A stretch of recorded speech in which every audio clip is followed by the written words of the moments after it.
இன்னொரு ஆம்பளைக்கு துரோகம் பண்ணப்படாது. ஆண்களுக்காக தான் பேச வந்திருக்கோம், அதனால நல்லா வச்சு விடுங்க. அன்னை தமிழே, என் ஆவி கலந்தவளே, சொல்லில் விளையாட எனக்கு சொல்லிக் கொடுத்தவளே, உலக மொழிகளில் கவிதைகள் உண்டு, உலக மொழிகளில் கவிதைகள் உண்டு, ஒரு மொழியே கவிதையாகிய வரலாறும் உண்டு. அந்த வரலாறு நம் தாய்மொழி தமிழ் மொழிக்கு மட்டுமே உண்டு என்று சொல்லி தமிழுக்காக வாழ்த்து சொன்னா நல்ல கைதட்டல் கொடுக்கணும்னு அர்த்தம். நல்ல கைதட்டுங்க. கைதட்டின அந்த 16 பேருக்கு நன்றி. கையை தட்டலாமா வேணாமான்னு யோசிச்சவங்களுக்கு நன்றி. நல்ல கையை தட்டி உற்சாகப்படுத்துங்க. ஏன் நாங்க உங்கள்கிட்ட கைதட்டு கேட்கிறோம்னா, ஒரு மனிதன் பிறக்கின்ற பொழுது நீராட்டம், மறைகின்ற பொழுது நீராட்டு. இடையில் எங்களை போன்ற பேச்சாளர்களுக்கு தேவைப்படுவது உங்களை போன்ற அற்புதமான ரசிகர்களுடைய கைத்தட்டல் என்கின்ற பாராட்டு. அந்த காரணம் தான் கைத்தட்டு கேட்கிறோம். நீங்க நல்ல கையை தட்டுங்க.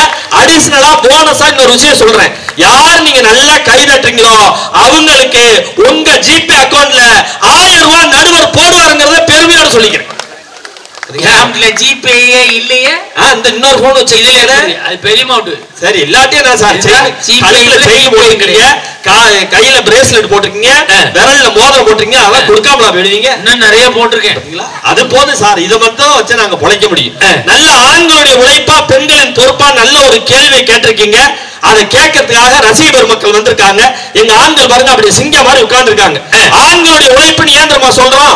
இந்த மேடையை போட்டது ஆண்கள் சார், போக்கஸ் லைட்டை கட்டது ஆண்கள். அந்த கோவில் வசனத்துல அந்த கோபுரம் வரைக்கும் நேரம் அப்படியே சீரியல் பல்ப் மின்னதுன்னா எல்லாமே ஆண்களோட உழைப்பு. உண்மைனா ஆண்கள் எல்லாம் நல்ல கைதடி காப்பாத்தி விடுங்க. உண்மையா இந்த ஆண்கள் இந்த வேலையெல்லாம் செய்ய முடியாது. இந்த கோயில் ஜொலிக்குமா நான் கேட்கிறேன். எல்லாம் கட்டி லைட்டை போட்டு செட்டப்லாம் போட்டதுக்கு அப்புறம் வீட்டுல இதுங்க மேக்கப் போட்டு வந்து சாமி கும்பிட்டு பூரா பிரார்த்தனை பண்ணிட்டு போயிடுது. அது வந்து சாமி கும்பிடுறதுல ஒரு சிக்கலாகி போச்சு. என்னது, அன்னைக்கு ஒரு அம்மா சாமியை கும்பிட்டு விட்டு சரி புருஷனை கையில முடிச்சுட்டு போன் பேசிக்கிட்டே போச்சு. பின்னாடியே ஒருத்தன் வந்தான். சரி, என்ன நம்ம பின்னாடி வரேன், ஜவா என் பின்னாடியே ஏன் வர? அம்மா நீ போன் பேசுற அவசரத்துல என் பொண்டாட்டி செருப்ப நீ மாட்டிட்டம்மா அப்படின்னு. உடனே கையில புடிச்சிருந்த புருஷனை கூப்பிட்டு, செருப்ப மாத்தி மாட்டேன்னு சொல்லக்கூடாதா அப்படின்னு. அவன் சொல்லிருக்க, நான் உன் புருஷனே இல்லம்மா, நீ போன் பேசிட்டு என்னை புடிச்சு எடுத்துக்கிட்டு வந்துட்ட அப்படின்னு. அவன ஆளு சிவப்பா இருக்கும் பின்னாடியே போய்க்கிட்டு பேசாம இருந்திருக்கலாம். நிஜமா நடுவர்ல நல்ல ஒரு தலைப்பை கொடுத்திருக்கீங்க. உண்மையை பேச 2 ஆண் சிங்கங்கள் ஆண்களோட உழைப்புக்கு வந்திருக்கும். பெண்களுடைய பொறுப்புன்னு போய் பேசுறதுக்காக 2 பேர் வந்திருக்காங்க. அதுல இந்த பாருங்க ராணிகுமார் சிரிச்சுட்டே உட்கார்ந்துருக்காங்க. அதை விட பவித்ரா ரொம்ப அழகா சிரிக்குது. சத்தியமா சொல்ற இந்த மேடையில பவித்ராவோட சிரிப்புக்கு நான் அடிமை. நல்ல ஒரு கைத்தட்டல் எல்லாருமே நல்லா கொடுத்துருக்காங்க. எவ்வளவு அழகா சிரிக்குது பாத்தீங்களா? தங்கம் சிரிக்கிறது தப்பு இல்ல, பல்ல விலைக்கு பிடிச்சி சிரிமா. எலிசத்தை விட எங்க அணி வரைக்கும் வருது சார். நான் உங்களே சந்தேகப்படுங்க. அவன் எங்களதான் நீங்க சந்தேகப்படுவீங்க. அது இந்த அம்மா பக்கத்துல உட்கார்ந்து எவ்வளவு அழகா சிரிக்குது பாத்தீங்களா? சத்தியமா சார், தெய்வ கடாச்சரமா பின்னணி பாடகி சென்னையில இருந்து வந்திருக்காங்க ராணிகுமார். இவங்களோட ஹஸ்பண்ட் அன்னைக்கு நான் பார்த்தேன். சத்தியமா நீங்க நம்ப மாட்டீங்க.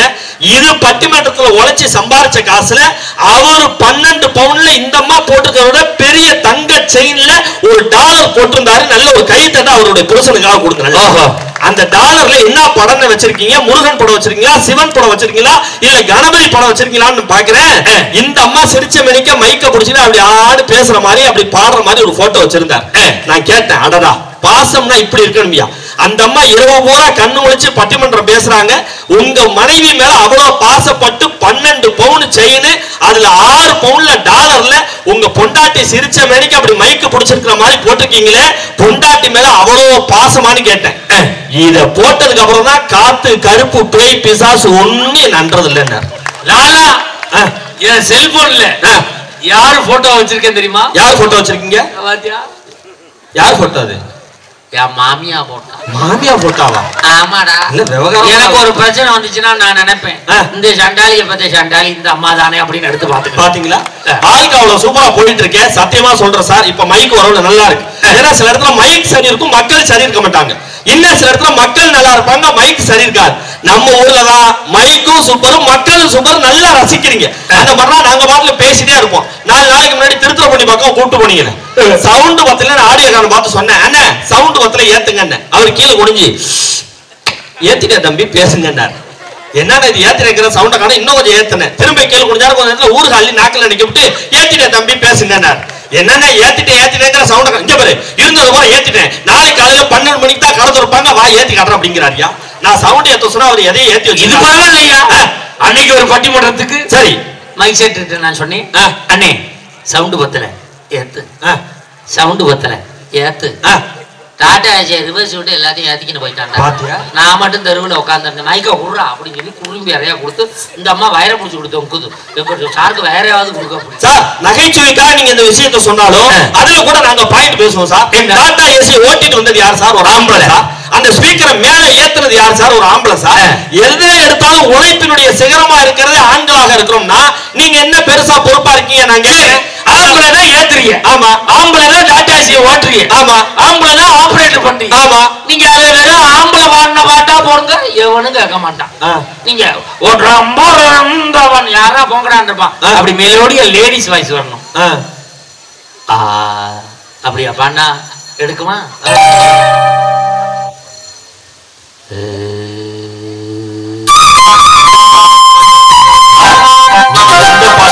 பாடுங்க. இந்த சங்கீத பாட்டை மட்டும் பாடிடாதீங்க. முந்தாண்டு சென்னைக்கு ஒரு நிகழ்ச்சி போயிருந்தேன் சார். ஒரு சங்கீத வித்வான் இப்படிதான் ஆரம்பிச்சாரு.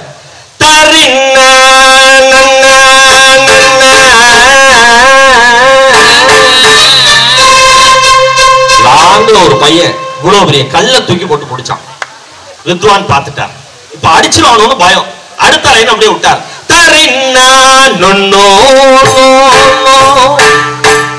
அவனும் 3 மணி நேரம் கல்ல போடல, இவரும் பாடுறத நிறுத்தல. 3 மணி நேரம் கச்சேரி முடிச்சு இறங்கி போய் தம்பி செத்தங்கி வாடா, வர முடியாது போறான்ட்டான்.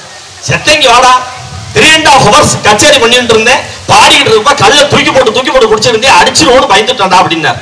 அதுக்கு அவன் சொன்னான், இது ஒன்னு அடிக்கிறதுக்கு இல்ல, உன்னை புக் பண்ணி இங்க இழுத்தான் பாரு, அவனை அடிக்கிறதுக்கு தேவை, எந்த ஊரடா நொன்னம்பாங்க அப்படின்னா. அந்த மாதிரிலாம் இல்லாம ரொம்ப அழகா ரசிக்கிறாங்க. ஆண்களோட உழைப்பு நாங்க ஏன் தெரியுமா சார் சொல்றோம்? பொதுவாக ஆண்கள் மனசு தங்கம், ஒரு போட்டி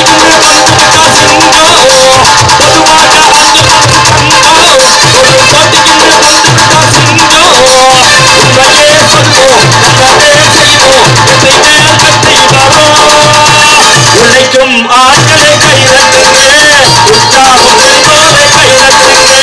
உழைக்கும் ஆண்களை கைதட்டுங்க, உற்சாகம் என்போரை கைதட்டுங்க. பொதுவாக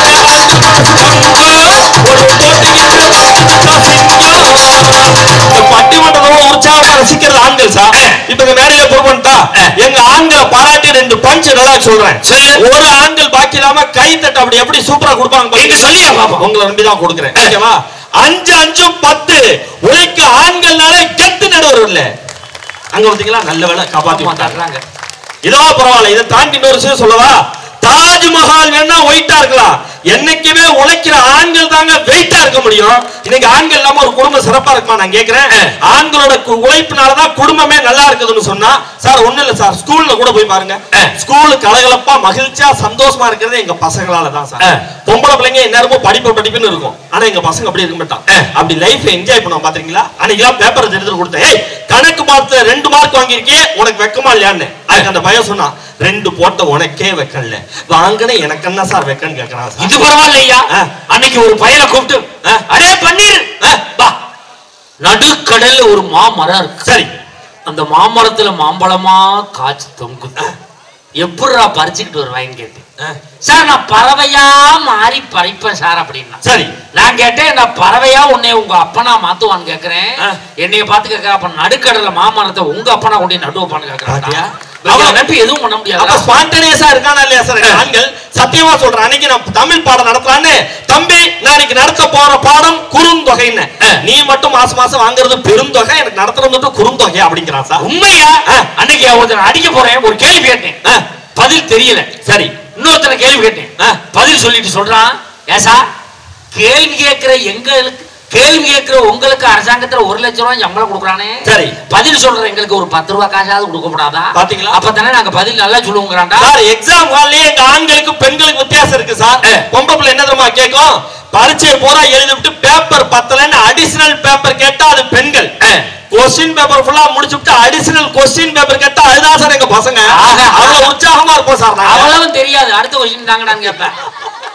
அதான் பரவாயில்ல, நாங்க முயற்சி பண்றோமா இல்லையா?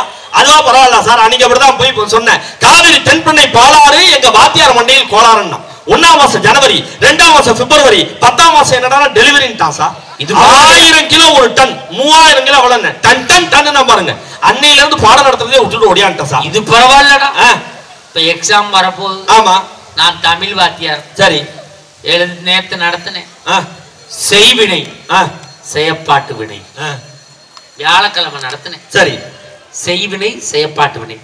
இன்னைக்கு கூப்பிட்டு கேட்டேன், அடே உமா, செய்வினைனா என்ன, செயப்பாட்டு வினைனா என்ன? சரி, ஒன்னும் இல்லை சார், எங்க வீட்டுக்கு எங்க சித்தப்பா வீட்டுக்கும் 10 வருஷமா பகை சார். எங்க அப்பா போய் கேரளாவோட தகடு வந்துருச்சு, எங்க சித்தப்பா வீட்டு வாசல்ல புதைச்சிட்டா சார். இதான் சார் செய்வினை அப்படின்னா. அப்ப செயப்பாட்டுவினை எங்க சித்தப்பா கண்டுபிடிச்சிட்டார் சார். அவர் மறுபடியும் பரமக்குடி பட்டனூர்காரர்கிட்ட போய் அதே தகடை மாத்தி எங்க வீட்டுக்கு விட்டார் சார். இதான் சார் செயப்பாட்டு வினைனா சார். இதுக்கு மேல அங்க இருந்தா நம்மளுக்கு செய்வினை வச்சாலும் வச்சிருவாங்க. இங்க வந்துருக்கு சார். சுருக்கமா சொல்லவா, எங்க ஆண்களுக்கு பொய் பேச தெரியாது சார். சத்தியமா சொல்ற, ஆண்களுக்கு பொய் பேச தெரியாது. இந்த கட்டுக்கதை விடுறது கூட அந்த பொறுப்புள்ள பெண்கள் பொய் சொல்லுது பாத்தீங்களா, இதுக்குதான் கட்டுக்கதை உதும். அன்னைக்கு தெரியாதமா ஒரு கேள்வி கேட்டிருந்தேன், கஸ்தூரி பாய் குறிப்பு வரைக. பையனுக்கு தெரியல, ஒரே வரையில முடிச்சான். என்ன தெரியுமா, கஸ்தூரி பாய் அல்ல கேர்ள் அப்படின்னு முடிச்சுட்டான். ஆனா அந்த பொம்பளை பிள்ளைங்க அப்படி இல்ல, பக்கம் பக்கமா எழுதுது சார். கஸ்தூரி பாய் குறிப்பு வரைக இல்ல, இது எழுதுது கஸ்தூரி பாய் ஒரு வகையான பாய். இது கோரை பாய், ஓலை பாய், பிளாஸ்டிக் பாய் என்று பல வகைகள் வருகிறது. இரவில் விரித்து படுக்கலாம், காலையில் சுருட்டி மூலையில் வைக்கலாம். கஸ்தூரி பாய் வாஜ்பாயை விட பெரிய பாய் அப்படின்னு பள்ளிக்கூடத்துல பொய் சொல்ல ஆரம்பிக்கிறது. கல்யாணம் பண்ணி புருஷன் வரைக்கும் பொய் சொல்லுது. இந்த பெண்களால பொறுப்பு இருக்குமா? நான் கேட்க, ஆனா பையன் டெக்னிக்கா இருப்பாயா? என் பையன் சொன்னேன், டேய் கிரிக்கெட் பத்தி ஒரு பக்கம் எழுதிட்டு வாடான்னு. சரி, எல்லாம் எழுதிட்டான். ஒருத்த மட்டும் 2 வார்த்தையில முடிச்சுட்டான். என்னது? மழை காரணமாக போட்டி ரத்து அப்படின்னு போட்டு முடிச்சுட்டு போயிட்டாங்க. பாத்தீங்களா எவ்வளவு டெக்னிக்கா இருக்கிறது ஆண்கள் தானே சார். சார், ஒரு திருமணம் இருக்குல்ல, ஒரு திருமணம் எப்படி இருக்குன்னு ஒரு பாட்டுல அழகா சொன்னா சார், வெள்ளி காசு அள்ளி தந்தா பந்தல் போல அழகைக்கும், நேரில் சென்று கூப்பிட்டாரா பந்தலுக்குள்ள ஆளே வரும், தந்தா அழகான காரு ஊர்காலம் போக வரும், அன்புள்ளம் கொண்ட சொந்தங்கள் தானே காரோடு கூட வரும், பகலா கண்மணிச்சு வெள்ள தொண்டைக்குள்ளப்போ அந்த தாயாட்டம் பார்த்தனா அஞ்சாமே அழகா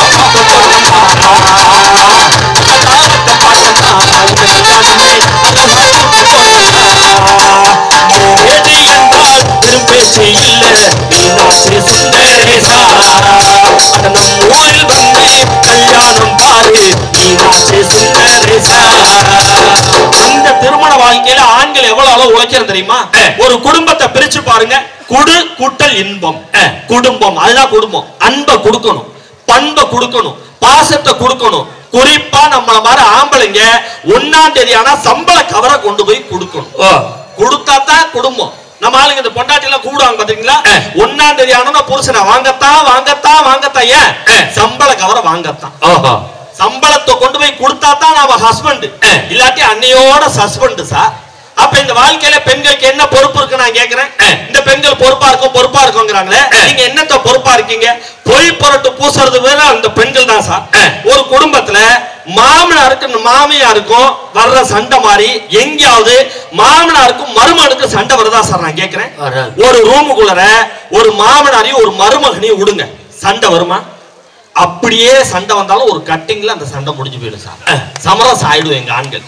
ஆனா பொம்பளைகள் எப்படி தெரியுமா, ஒரு மாமியாவையும் ஒரு மருமகளையும் ஒரு 10 நாள் வேணா சார், ஒரு 5 நாள் 5 நாள் வேணா சார், ஒரு நாள், அட ஒரு நாள் வேணா சார், ஒரு 2 மணி நேரம், ஒரு 2 மணி நேரம் வேணா, ஒரு 10 நிமிஷம் ஒரு மாமியாவையும் மருமகளையும் ஒரு ரூம்ல பூட்டிவிட்டு 10 நிமிஷம் கழிச்சு திறந்து பாருங்க, ஒண்ணு மாமியா உசுரோட இருக்கும், இல்லாட்டி மருமக உசுரோட இருக்கும். உண்மைடா, 2ல ஒண்ணுக்கு செத்து. உண்மை.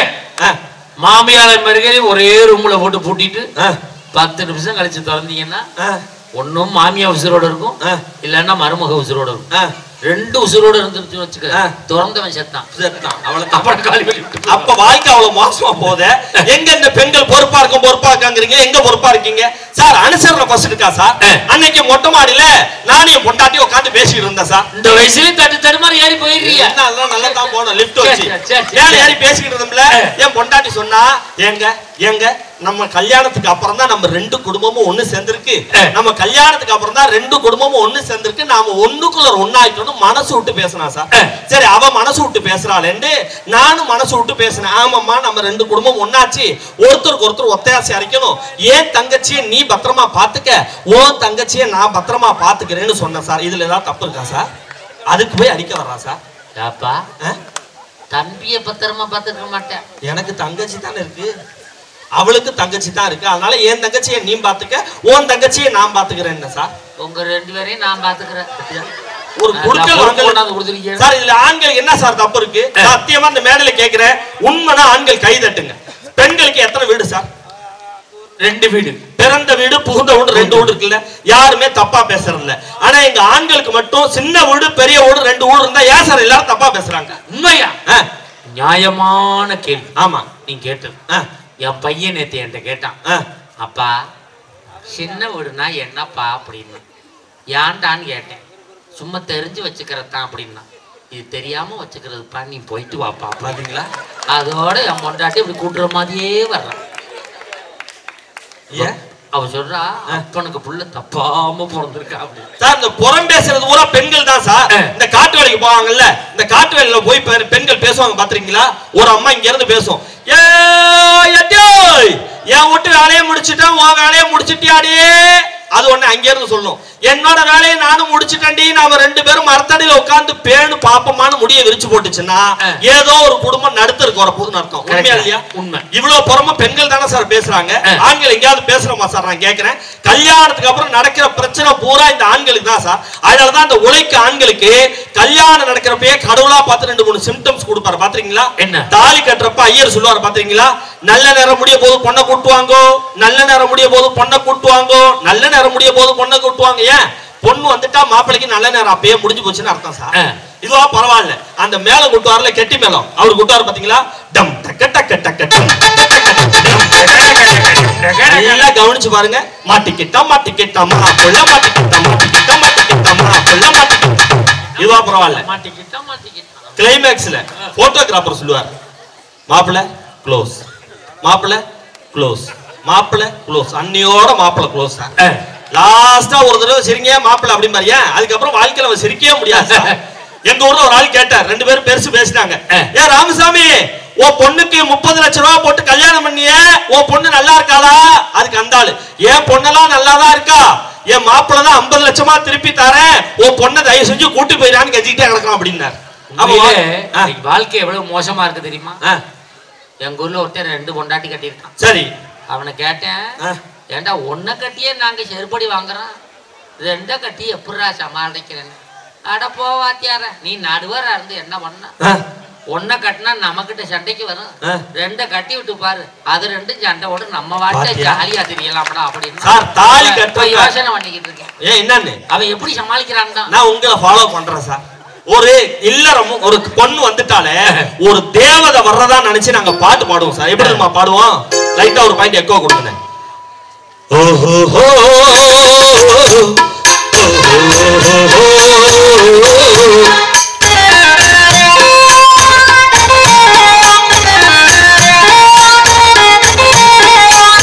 தந்தன தந்தன தந்த தந்தன தந்தனா தந்தன தந்த தந்தன தந்த தந்தன தந்தனா. போல ஒரு பெண்ணிங்கு வந்தது நம்பி, உன்னை நம்பி இந்த மீதுடன் கை தடம் பற்றிட வந்தது தம்பி. தங்க கம்பி சூடவும் பாய் போடவும் பூச்சூடவும் பாய் போடவும் சுவவேலைதான் தேவரை போலொரு பொண்ணுங்கு வந்தது நம்பி, உன்னை நம்பி இந்த மைத்துடன் கை தடம் பற்றிட வந்தது தம்பி. தங்க கம்பி. அந்த அளவுக்கு ஒரு கையெழுத்து கொடுங்க பாப்போம். இந்த பெண் வந்தா சந்தோஷமா இருக்கும்னு நினைக்கிறோம்ல. ஆனா ஆம்பளையால் பூரா ஏன் சார் கல்யாணம் பண்றோம்? கல்யாணம் பண்ணதுக்கு அப்புறம் அதுலயும் குறிப்பா பாருங்க, எங்க ஆண்களுக்கு எல்லாம் ஏன் தெரியுமா கல்யாணம் ஆசை வரும்? நம்ம வயசுலயே இருக்கிற பையன் நம்ம முன்னாடியே கல்யாணம் பண்ணி அப்படி புதுசா வந்த பொண்டாட்டி அப்படி பைக்ல ஏத்திக்கிட்டு அப்படி சந்தோஷமா ரோட்ல சுத்துவான் பாத்தீங்களா? அதை கண்டுதான் நமக்கு ஒரு ஆசை வரும். நம்மளும் இந்த மாதிரி ஒரு கல்யாணம் பண்ண மாட்டோமா? புது பொண்டாட்டியே மாமனார் வாங்கி கொடுத்த பைக்ல ஏத்த மாட்டோமா? அப்படி சுத்த மாட்டோமான்னு ஆசை வரும். நான் அந்த மாதிரி எங்க அம்மாட்ட அடம் முடிச்சு ஒரு கல்யாணம் பண்ணேன் சார். பொண்டாட்டி அப்படி பைக்ல ஏத்திட்டு கிளம்புனல்ல, எங்க அம்மா கூடுச்சு, இங்க வா, புது பொண்டாட்டி விட்டு வரமாட்டேன் அப்படின்னு. ஆனா இங்க கிறுக்கு போயில பழைய பொண்டாட்டி விட மாட்டேன், புது பொண்டாட்டி விடுவியா? நேரா போய்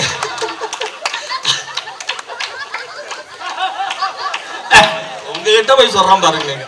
உடனே பைக்கை நிறுத்தி விட்டு நேரா போய் எங்க அம்மாட்ட, என்னம்மா சீக்கிரம் சொல்லு, புது பொண்டாட்டி அங்க நிக்குது, நான் போகணும் அப்படின்னு.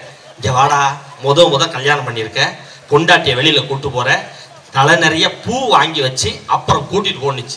சரியான ஐடியாவா இருக்கு. அதை இவள்கிட்ட சொன்னோம்னா உங்க அம்மா சொல்லி கொடுத்தா உனக்கு தெரியுமான்னு திட்டுவா. சொல்லாமலே நாமளாவே பூவை வாங்கி கொடுக்குறோம்னு பைக்கை ஸ்டார்ட் பண்ணி இவளை ஏத்தனல்ல. இவன் நைஸா என் காதுல கேட்டா, ஆமா உங்க அம்மா தனியா கூட்டு போச்சே, உன்கிட்ட என்ன சொன்னீங்க? ஒண்ணு இல்ல வாடி அப்படின்னு. ஒழுங்கா சொல்லு. ஒண்ணு இல்லடி அப்படின்னு பைக்கை ஸ்டார்ட் பண்ணி அந்த டேர்னிங்ல தான் சார் திரும்புவேன். இவன் என்ன பண்ணா தெரியுமா, உங்க அம்மா சொன்னதை சொல்லுவியா மாட்டியான்னு தொடையில நறுக்குன்னு நான் பாருங்க, நான் பதசத்துல வண்டி ஆட்டி கொண்டு போய் டிச்சில கொண்டு போய் விட்டுறேன் சார், கும்பில சாக்கடையில. நான் உளுந்துட்டே, என் மேல பைக்கு கிடக்கு, பைக்கு மேலே பொண்டாட்டி கிடக்குறான்.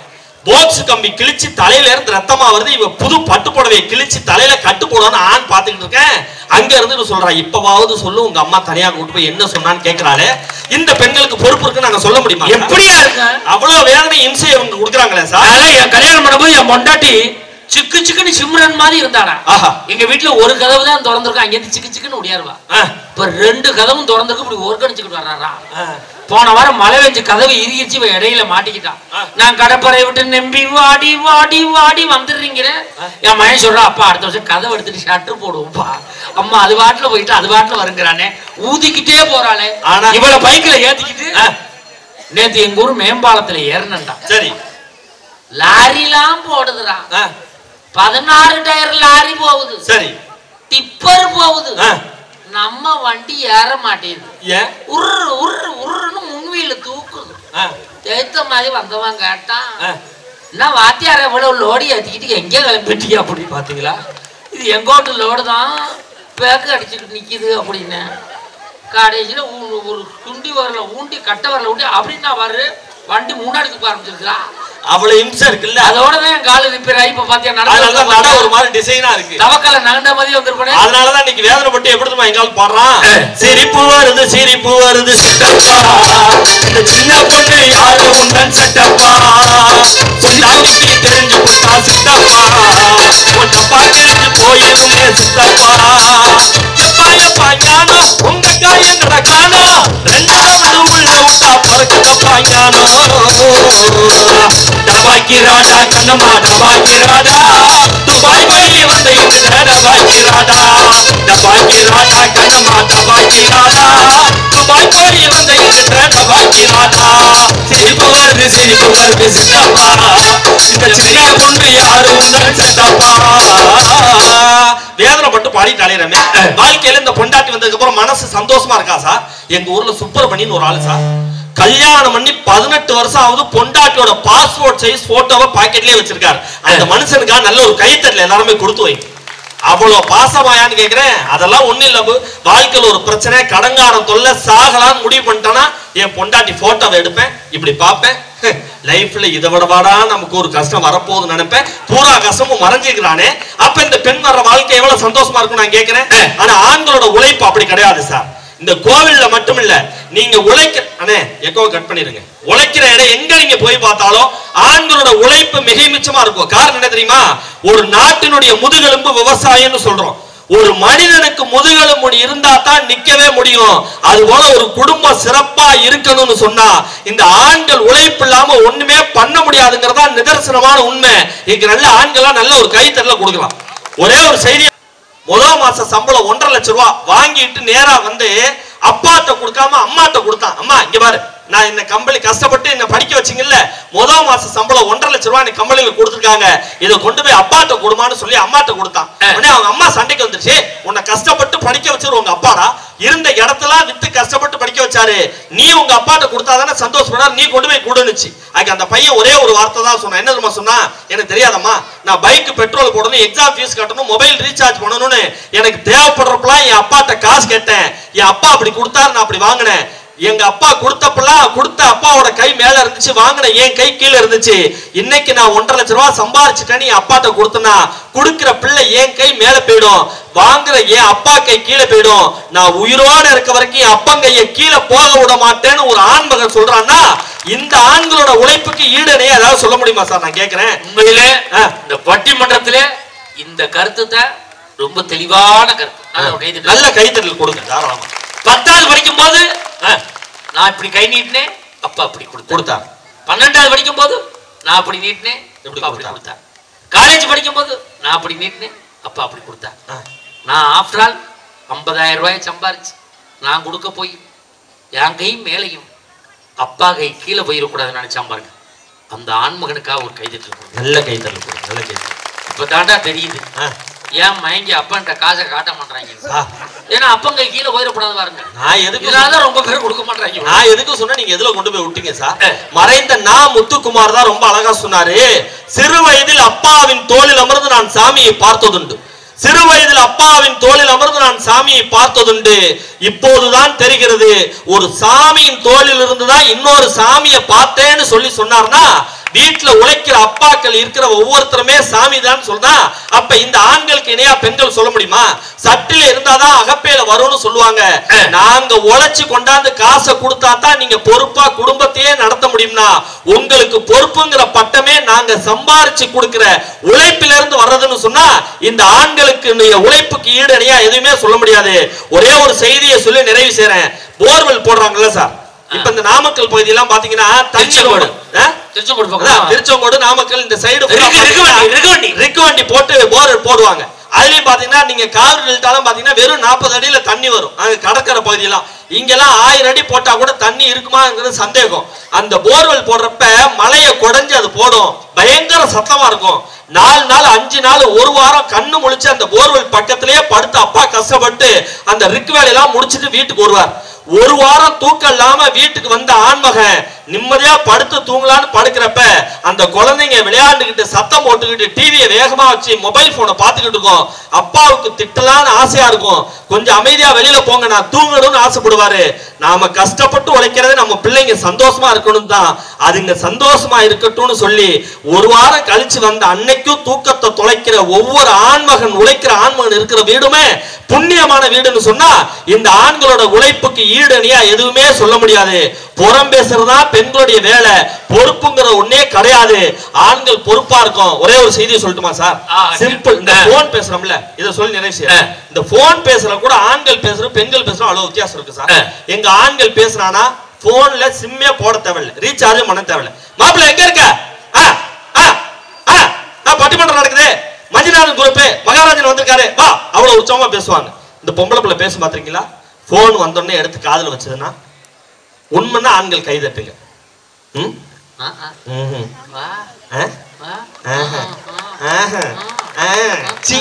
அதெல்லாம் கல்யாணத்துக்கு அப்புறம் தான்.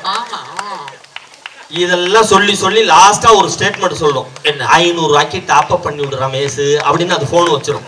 இந்த பெண்கள் பேசுற போனுக்கு கூட டாப் அப் பண்றது உழைக்கும் ஆண்கள்ங்கிற காரணத்தினால என்றைக்குமே வீடும் நாடும் சிறக்க, குறிப்பா குடும்பம் சந்தோஷமா இருக்கிறது காரணமா இருக்கிறது ஆண்களின் உழைப்பே உழைப்பே என்று சொல்லி நல்ல வாய்ப்புக்கு நன்றி நாட்டு விடுகிறேன். நன்றி, வணக்கம், ஜெய்ஹிந்த். அருமையான பேச்சு, நல்ல ஒரு கைதட்டல் கொடுங்க பாப்போம். மனுஷனுக்கு நன்றிங்கிறது இருக்கணும். இன்னைக்கெல்லாம் நன்றி கெட்ட உலகம். இப்ப ஒரு 15 நாள் இருக்குமா நம்ம இங்க பட்டிமன்றம் வந்து 20 நாள் ஆகுது. போன மாசம் 8ஆம் தேதி வந்தோம். ராஜேஷ் என்ன அவ்வளவு சிறப்பா எங்களை கவனிச்சாங்க. நம்ம நண்பர்கள்லாம் வந்து நைட்டு 12 மணி குட்டியாந்து கறி வாங்கி கொடுத்து, மீன் வாங்கி கொடுத்து, சிக்கன் எல்லாம் வாங்கி கொடுத்தாங்க. 11 to 11 கொண்டு விட்டுருக்காங்க. சாப்பாடு பில்லு கட்டையிலே தெரியும். இதுக்கெல்லாம் எப்படி லெவலால போடுறான். அதை சாப்பிட்டுருக்கோம். நீங்க கொடுத்த காசை நாங்க சாப்பிட்டுருக்கோம். அத நன்றிங்கிறது ஒரு மனுஷனுக்கு இருக்கணும். இன்னைக்கெல்லாம் நன்றி கட்ட உலகம் சார். போன வாரம் ஒரு பட்டிமன்றம் திருச்செங்கோட்டுல இருந்து உள்ள போகணும். மண்மங்கலம் திருச்செங்கோட்டுல இருந்து உள்ள போகணும். லேட் ஆயிடுச்சு. இன்னைக்கு நான் கார்ல வந்து உடல்நிலை சரியில்லை. இது திருச்செங்கோட்டுல சோழான்னு நம்ம நண்பர் ஒருத்தர் இருக்கார், புத்தக கடை. அவர்கிட்ட பைக்கை வாங்கிக்கிட்டு ஏந்து போனேன் மண்மங்கலத்துக்கு. போய்கிட்டு என் முன்னாடி ஒரு புருஷன் முன்னாடி பைக்கில் போனவங்க நாய் குறிக்கவே அடிச்சு விழுந்தா டம் போச்சா செத்தாண்டா அப்படின்னு போய் தூக்கி ஃபர்ஸ்ட் எல்லாம் பண்ணி தண்ணி பாட்டெல்லாம் வச்சிருந்தேன். இப்போதும் கொடுத்து எல்லாம் தொடச்சு விட்டு இந்த புருஷங்காரன் கூட தட்டு தர மாதிரி பண்ண முடியாது, எதிர்க்க முடியாம கிடந்தான். ஆனா அந்த பொண்டாட்டி ஆள் இந்த சைஸ் வண்டியை பிடிச்சி எந்திரிச்சு கையெடுத்துக்கும் பிடிச்சி, சார் நடுவரா நீங்க, நாங்க அனாதையா கிடந்தோம், காப்பாத்துனீங்க, இதுக்கு நன்றி கடனா. என்னைக்காவது நீங்க விழுவும் போது நான் காப்பாத்தணும்னா புண்ணியம். நான் நாய்க்கு எங்க வருது, பின்னாடி எந்த நாய் ஏற்றிட்டு வருது? நாய் கூட கிடைக்கும். என்னை நம்பி எந்த நாய் ஏறாது. ஏறின நாய் குலைச்சுக்கிட்டே வரும். வேற எந்த நாய் ஏறவும் முடியாது சார். உண்மை சார். இன்னைக்கு ஆண்கள் சரியா இருக்காங்களா? உழைக்கிறங்க 10 மணிக்கு திறந்த ஒயின் ஷாப்போ 12 மணிக்கு திறக்கிறாங்க. எங்க ஊர்ல ஒருத்தன் 10 மணிக்கு சரக்கு அடிச்சு பழக்கப்பட்டு போயிட்டான். நேற்று 12 மணிக்கு முதல் நாள் 12 மணிக்கு போய் ஒயின் ஷாப்ல ஒரு குவார்டர் வாங்கிட்டு பெட்டுக்கடையில் ஊருக்காக கேட்டிருக்கான். அவன் பிச்சு கொடுத்துருக்கான். ஒரு கப்பு அவன் வாட்டர் வாங்கி அரை குவார்டர் உள்ள அடிச்சுட்டு இருந்திருக்கான். வாயெல்லாம் நுரதல்ல ஆரம்பிச்சிருச்சு. என்னடா பார்த்தா இந்த கடைக்காரன் அவசரத்துல ஊறுகாய் பாக்கெட்டுக்கு பதிலாக ஷாம்பு பாக்கெட்டை பிச்சு கொடுத்துருக்காங்க. இதை உட்காந்து சப்பிக்கிட்டு இருக்காங்க. இவன் வாயில நுரதல் பார்த்து அது வழியே போனவங்க 2 பேரும் சொல்லியிருக்காங்க, இவன் தாண்டா முறையான குடிகாரன் அப்படின்னு இருக்க. நுரதல் அடிக்கிறான்னா வாழ்க்கை எவ்வளவு சிக்கல் இருக்கு. ஆண்கள் சரியா இல்லையே, என்ன உழைக்கிறீங்க என்று பாட்டால் பதில் சொல்ல வருகிறார் பாட்டியம்மா. வாங்க ராணிக்குமார்.